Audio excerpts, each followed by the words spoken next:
I'm going to tell you here direction of force due to moving charge particle in magnetic field. So for finding direction of moving charge, we can use right-handed screw rule or right hand rule. As we know, force on moving charge particle F is equal to Q into V cross B.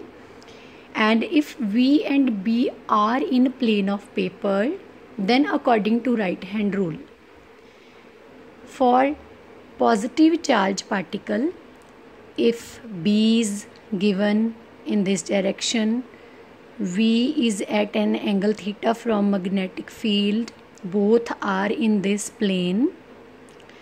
So according to right hand rule, F on positively charged particle will be perpendicular to plane of paper directed upward.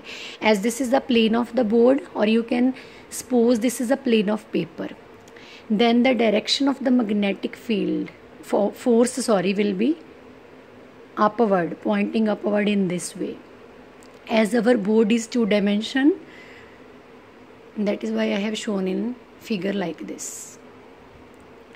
So then you can see by using your right hand rule, this is my right hand, folding of the fingers represent the plane containing V and B, and the thumb points in the upward direction, giving us the direction of force here. So next, for negative charge particle, magnetic field B and V are given at an angle theta, and F on negatively charged particle will be perpendicular to plane of paper directed downward as shown in figure. So this is the direction.